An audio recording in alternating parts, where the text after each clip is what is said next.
बिस्मिल्लाहिर्रहमानिर्रहीम, अस्सलाम वालेकुम। वुकला की दो सबसे बड़ी और अहम तरीन तंजीमें पाकिस्तान बार कौंसिल और सुप्रीम कोर्ट बार एसोसिएशन खुलकर चीफ इलेक्शन कमिश्नर के खिलाफ मैदान में उतर आई हैं, बल्कि चीफ इलेक्शन कमिश्नर से इस्तीफे का मुतालबा कर दिया है, घर जाने का मुतालबा कर दिया है। कहा है कि आप फ्री एंड फेयर इलेक्शंस करवाने में नाकाम नजर आ रहे हैं और बहुत बड़ा एक इल्जाम लगा दिया है चीफ इलेक्शन कमिश्नर पर कि आपने अपने हल्के में, जो आपका हल्का बनता है, वहां पर 2 सीटें बना दी हैं, जबकि इसी तरह अफजाबाद में आबादी उतनी ही है, वहां 1 सीट है। इस तरह के इल्जाम लगाए गए हैं चीफ इलेक्शन कमिश्नर पर। फिर यह कि लेवल प्लेइंग फील्ड नहीं दी जा रही और जिस तरह का माहौल बनाया गया है चीफ इलेक्शन कमिश्नर की तरफ से, इस पर तनकीद की गई है। अब बहुत बड़ा सवाल यह है कि ये दोनों तंजीमें अगरचे सबसे पावरफुल तंजीमें समझी जाती हैं, सुप्रीम कोर्ट बार एसोसिएशन वुकला के लिहाज से और पाकिस्तान बार कौंसिल, क्योंकि ये जो वुकला के लिए कवानीन कहें, उनके लिए रूल्स एंड रेगुलेशंस कहें, ये बनाती है पाकिस्तान बार कौंसिल और ये एक अहम तरीन बॉडी है।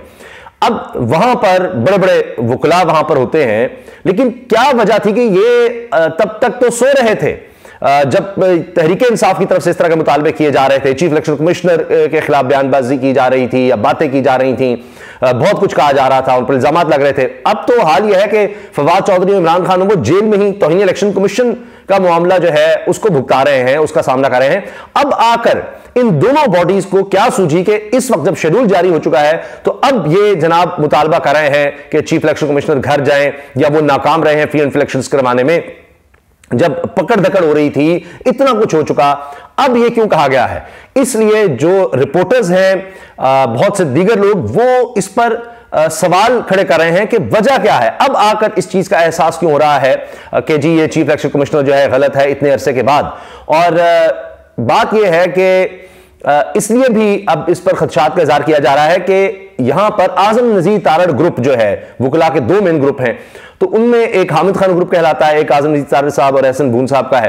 तो यहां पर जो लोग हैं ज्यादातर या इस वक्त डिसीजन मेकिंग में हैं, वो आजम नजीर तारड़ साहब, वही जो वजीर कानून रहे हैं नून लीग के ये पीडीएम के दौर में, तो वो सेनेटर आजम नजीर तारड़, वो यहां पर इस वक्त ये कहें कि कंट्रोल में है।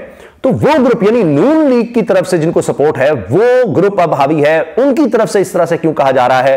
क्या लग रहा है कि मौजूदा हालात में भी ये सब कुछ करके भी नून लीग इलेक्शन हार रही है और उनकी तरफ से ये सब कुछ किया जा रहा है? 1-2 दिन में कहा जा रहा है सूरत हाल वाज़ेह हो जाएगी, क्या चीफ इलेक्शन कमिश्नर का इस्तीफा आता है और फिर एक दफा इलेक्शन जो है खटाई में पड़ते हैं। अब ये सवालात उठ रहे हैं, मगर तहरीक इंसाफ के हवाले से मैं अर्ज कर दूं कि कुछ भी हो, इलेक्शन अगर अब मजीद डिले होते हैं तब भी उनका जोर बढ़ेगा ही। और ये जो सोचा जा रहा है कि पता नहीं क्या हो जाएगा, मंतकी अंजाम तक केसेस पहुंचा देंगे, ये हो जाएगा वो हो जाएगा, इसी सोच के साथ 2 साल गुजर गए और तहरीक इंसाफ का वोट बैंक बढ़ता चला गया। अब भी अगर किसी ने करना है कि जी चीफ इलेक्शन कमिश्नर का इस्तीफा आ जाए, क्योंकि जो असल ताकत है जमहूरियत में वोट डालने की तो लोगों के पास है, वो आप देख ही रहे हैं, जितने भी सर्वेज हो रहे हैं, हत्ता कि जब से हुकूमत गई है तहरीक इंसाफ की, तब से जितने भी इलेक्शंस हुए हैं वहां पर आप देख लें, अभी वर्चुअल जलसे को आप देख लें, सोशल मीडिया को देख लें, हर तरफ अब तो तजियाकार भी कह रहे हैं, तो सिर्फ ये कहते हैं हाँ जी जुल्म और जबर बहुत ज्यादा है और लोगों में अगर मायूसी फैलाने में कामयाब हो गए, लोगों को वोट देने के लिए, निकालने के लिए सोच में ये कर दिया कि जी हमारे वोट से कोई फर्क पड़ता, फिर तो चांस है। अदरवाइज अब इमरान खान साहब के बदतरीन मुखालिफ भी ये कह रहे हैं कि जी अगर लोग निकल आए तो फिर जीत से कोई नहीं रोक सकता तहरीक इंसाफ को, लिहाजा जितना डिले करेंगे उतना मसला आएगा।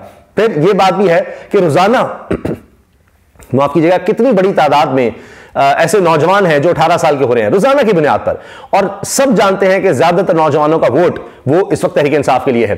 12 करोड़ 85 लाख और मेरे ख्याल 85,000 से ज्यादा 700 इतने वोटर्स हैं इस वक्त पाकिस्तान में, रजिस्टर्ड वोटर्स, और उनमें से तकरीबन 60% जो है वो नौजवान 35-40 साल से कम उम्र हैं। तो आप सोचिए कि कितनी बड़ी तादाद है ये। अच्छा, उसके अलावा आज देखिए क्या होता है। बिलावल भुट्टो जरदारी साहब जाते हैं जनाब लाहौर हाईकोर्ट बार, वहां पर पहुंचते हैं, वहां पर उनका खिताब होता है, लेकिन नारे किसके लगते हैं? नारे वजीर आजम इमरान खान, वुकला नारे लगा रहे हैं कि जी वजीर आजम इमरान खान, वजीर आजम इमरान खान, ये वुकला की तरफ से नारे लगाए जा रहे हैं। आप इससे अंदाजा लगाइए कि अब वुकला भी किस तरफ खड़े हैं। ये बॉडीज अपनी जगह हैं, अब इनमें उन्होंने कोई इस किस्म की बात नहीं की जिससे आपको ऐसा कोई इशारा मिले कि जो दोनों के एलामिये हैं वो मैं आप हो सका तो थोड़े से पढ़ के भी आपको सुना दूंगा, मैंने उसका मेन जो क्रक्स है वो आपके सामने रख दिया है। तो दोनों में बिल्कुल वो बातें हैं जो इमरान खान साहब कर रहे थे या तहरीक इंसाफ कर रही थी, वो कोई इशारा भी नहीं दे रहे कि कहीं और से बात आई है। वही इस्तीफे का मुतालबा, वही लेवल प्लेइंग फील्ड, वही जनाब नाकामी नजर आ रही है, हल्का बंदियों के भी हवाले दे रहे हैं, सब चीजों के। तो अब जनाब उन पर एक तो वो जो प्रेशर वकला का है शायद वो भी रिलीज कर रहे हैं कि देखिए जी हम भी तहरीक इंसाफ के साथ हैं, एक वो चीज नजर आ रही है। वकला के मैंने आपको नारे बता दिए। चीफ इलेक्शन कमिश्नर मुश्किल में इसलिए भी हैं कि जनाब फिर जेल गए, कहा जा रहा है 3 घंटे तक वहां पर तौहीन इलेक्शन कमीशन की कार्रवाई चलती रही, कुछ भी नहीं हो सका, मामला आगे चला गया। और तो और पेशावर हाई कोर्ट ने फिर यह कह दिया है कि 21 दिसंबर तक तहरीक इंसाफ के खिलाफ इलेक्शन कमीशन कोई फैसला नहीं दे सकता। और अब एक तरफ हेयरिंग की बात हो रही है कि जनाब उनसे इंट्रा पार्टी इलेक्शन किस तरह के थे, उस पर सवाल चल रहे हैं। अब उस पर जो बातें सामने आ रही हैं कि सेनेटर अली जफर साहब तहरीक इंसाफ की तरफ से बतौर वकील हैं और वो बड़े जबरदस्त दलाइल दे रहे हैं, जो पता नहीं दर्जनों सवाल पूछे गए थे, एक का जवाब दे रहे हैं, ये ऐसे क्यों नहीं था, ये वैसे क्यों नहीं था, ये पेपर ऐसा क्यों नहीं था, वो इश्तिहार ठीक नहीं दिया, फलां नहीं दिया, अनाउंस नहीं किया, ऐसे क्या था, उसकी दरखास्त क्यों नहीं थी, इंटरिम पीरियड में हमने तो सारा आपका उड़ा दिया था, खत्म कर दिया था, फिर कौन आपका चेयरमैन रहा। बहुत से अजीबोगरीब सवालात हैं, तो एक एक का जवाब दे रहे हैं। और जो लोग हेयरिंग सुन रहे हैं वो कह रहे हैं कि जनाब जिस तरह वो जवाब दे रहे हैं, मज़ाक़ के सवालात हैं, तो उसके जवाब भी तुर्की बतुर्की हैं कि लोग भी इंजॉय कर रहे हैं अली जफर साहब के जवाबात को। तो इस वक्त ये नजर आ रहा है कि इलेक्शन कमीशन अपनी हरकतों की वजह से इस वक्त शदीद दबाव में हर तरफ। पहले जिन लोगों की उनको सपोर्ट थी, अब वो सपोर्ट भी जाती रही है, हर कोई अपनी दौड़ देख रहा है, हर कोई अपना फायदा देख रहा है। और उसमें चीफ इलेक्शन कमिश्नर जो है नजर आ रहा है कि इस वक्त दबाव में है और पाकिस्तान की तारीख के बदनाम तरीन चीफ इलेक्शन कमिश्नर साबित हो रहे हैं, क्योंकि ऐसे लग रहा है कि सुप्रीम कोर्ट से लेकर जो कहा जाता था जी उमरता बंदयाल साहब, उन्होंने जो डायरेक्शंस दी उस पर अमल नहीं कर सके। अब भी आप देख लीजिए कि अब अगर सुप्रीम कोर्ट जनाब चीफ जस्टिस हैं काजी फैसल साहब, तो तब भी देख लीजिए उनके अहकामात पर कितना अमल हो रहा है। वो इलेक्शन कमीशन तो बाकायदा भाग रहा था इलेक्शन से कि हाँ जी हमें वो हाई कोर्ट का ऑर्डर आ गया, हमने सस्पेंड कर दिया, ये कर दिया, वो कर दिया। तो सब वो आप देखिए इस वक्त एतराज हो रहा है अब इलेक्शन कमीशन पर। तो होगा ये कि जब आप अपना फर्ज नहीं निभाएंगे, आईन और कानून के मुताबिक नहीं चलेंगे, आप के साथ फिर यही होगा। जब आप आईन और कानून के मुताबिक अपनी ड्यूटी सर अंजाम देंगे, फ्री एंड फेयर इलेक्शन कराना आपकी जिम्मेदारी थी। 90 दिन में आपको पंजाब और खैबर पख्तूनख्वा के करवाने चाहिए थे, आपने नहीं करवाए। उसके बाद आप देखिए मसाइल बढ़ते चले गए। सुप्रीम कोर्ट के अहकामात पर आपने अमल किया, झूठ आप बोलते रहे, तो मसाइल आपके बढ़ते रहे। अब आज ये वक्त आ गया है कि आपको कोई सपोर्ट नहीं है, कोई एक जमात नहीं बची जो इस वक्त चीफ इलेक्शन कमीशन की सपोर्ट पे हो। वजह हर एक की अपनी होगी, चाहे नून लीग है, उनको नजर आ रहा है कि अब उनके लिए मामला खराब हैं, तो उन्होंने भी पुश करना शुरू कर दिया। पीपल्स पार्टी पहले से कह रही थी, वो कभी हल्का बंदियों का, हर जमात को, एमक्यूएम को अपने एतराज, तो ये तो अलग जमातें थी। तहरीक इंसाफ तो पहले दिन से कह रही थी। तो अब जनाब लग रहा है कि सारों को एहसास हुआ है और सब उस तरफ चल पड़े। दोनों का, जो पाकिस्तान बार काउंसिल का और जो इसके साथ साथ सुप्रीम कोर्ट का है एलामिया, वो मेरे सामने है, उनकी प्रेस रिलीज भी आई है। अच्छा, ये दिलचस्प जरा सवाल सुनिए। पूछा गया इंट्रा पार्टी के 2 शेड्यूल क्यों नहीं दिए बैरिस्टर अली जफर, फिर वही सवाल जिसका जवाब दे दिया गया। बैरिस्टर अली जफर, क्या ये सवालात किसी और जमात से पूछे गए? बैरिस्टर अली जफर, क्या आपने किसी और के इलेक्शन चैलेंज क्यों नहीं किए? और यानी चीफ इलेक्शन कमिश्नर को बताया जा रहा है, इलेक्शन कमीशन को बताया जा रहा है जी आपको सिर्फ तहरीक इंसाफ ही नजर आती है।